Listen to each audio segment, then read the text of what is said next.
this Friday. This Friday. Actually, not this film came out in March, but he's back, everyone. Our favorite action film star Jason Statham brings another blockbuster for the cinema. Last year we had The Beekeeper, this year we have The Working Man.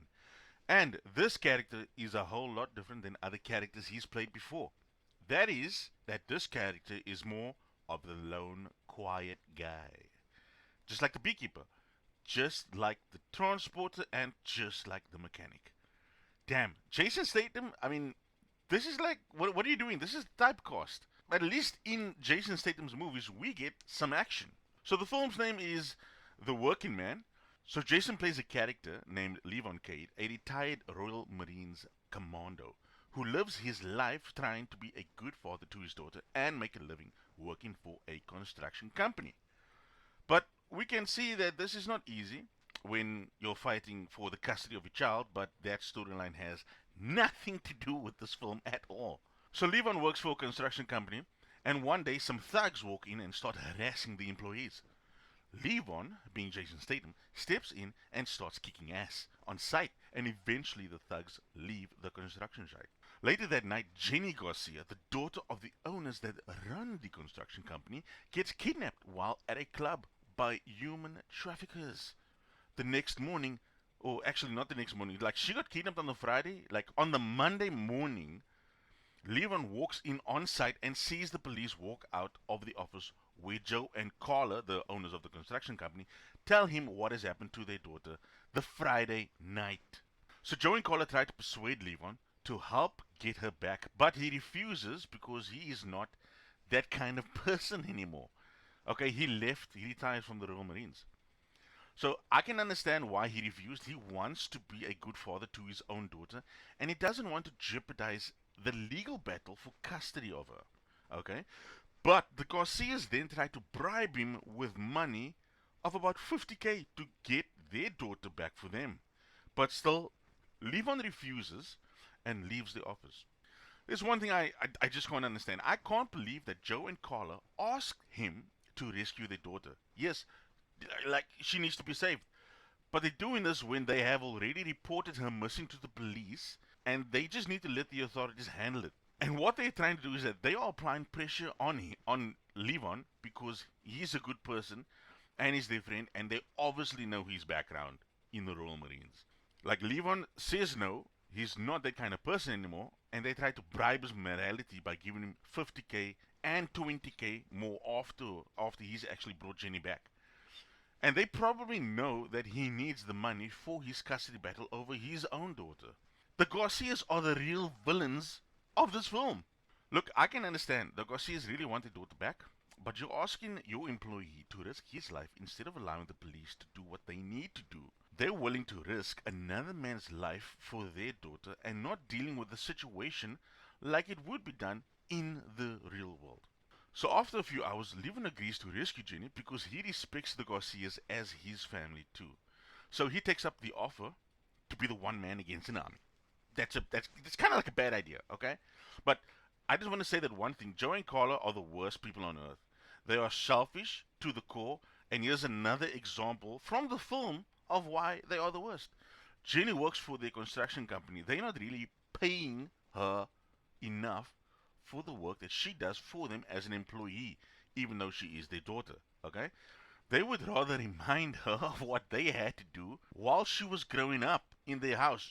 They basically remind her, this is what we had to do when you were a kid. We had to pay for you. These are all the things we paid for. And that's because, guess what? They were her parents, and it was their responsibility to do those things. The Garcias, they are the real villains of the movie. So Levin tracks down the Russian traffickers who kidnap Jenny and starts unleashing a load of kick-ass on them, even acting as a buyer of the narcotics in order to get closer to them and locate Jenny. But the Russians figure out who Levon is and find out where his daughter lives, and they send a few men to put the hurt on the grandfather. But they also set the house on fire with the grandfather still inside, and that's pretty horrible. That's really sending a message. But this actually sets up a chance for Levon to save the grandfather's life, and by doing so, Levon gets some respect from the grandfather and hopefully allow the grandfather to maybe give Levon a chance to be the father he wants to be. So Levin hides his daughter with his army buddy, and he goes off to meet the Russians and the traffickers and totally kick their ass. I mean, they're all dead at the end of the film, except the boss, of course. I mean, it's weird that like he left his daughter with the army buddy, and the army buddy's blind. And even though he's blind, he can like pinpoint your location and just let go of that arrow, and well, you'll probably be dead. So Levin gets Jenny and drives off to return her to her parents. And they are so thankful to have her back. And I'm hoping that Levi still got the 50k they tried to bribe him with, though. So Levon goes to pick up his daughter, who's still with his army buddy, and reunites with her. And that's the end of the film. Like a really fast closing of the film with no repercussions to Levon.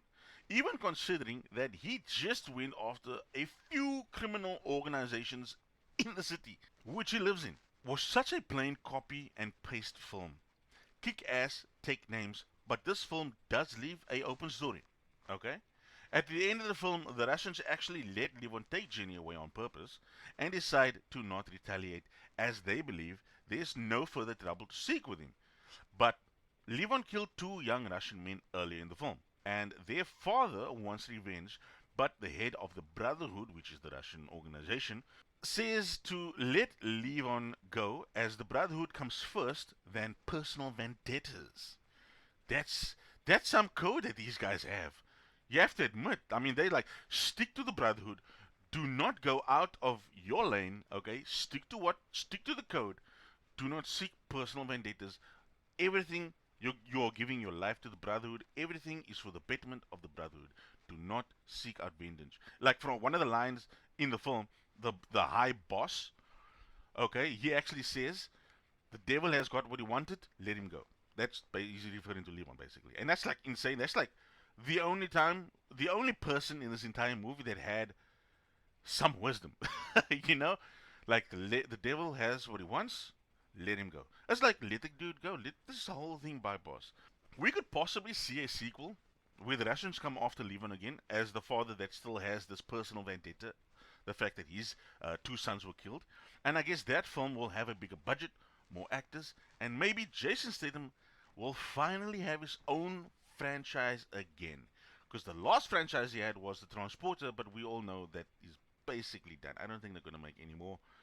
I mean, he was in Transport 1, Transport 2. I don't think he was in the third one. But was he in the fourth one? But like I was saying, this is a copy paste movie. Straightforward action, kick ass, take names. Nothing else further. But the Russians were the only ones that actually opened up the possibility that there could be a sequel to this film.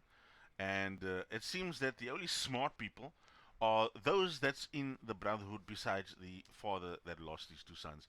Um, but it will be cool. I mean, this could play out the same as the film with Keanu Reeves, where he was playing John Wick, and you know, more of the organization and assassins world was exposed, and we got to see more.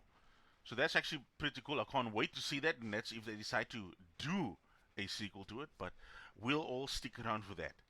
And that's all for the Working Man Rant. Bye!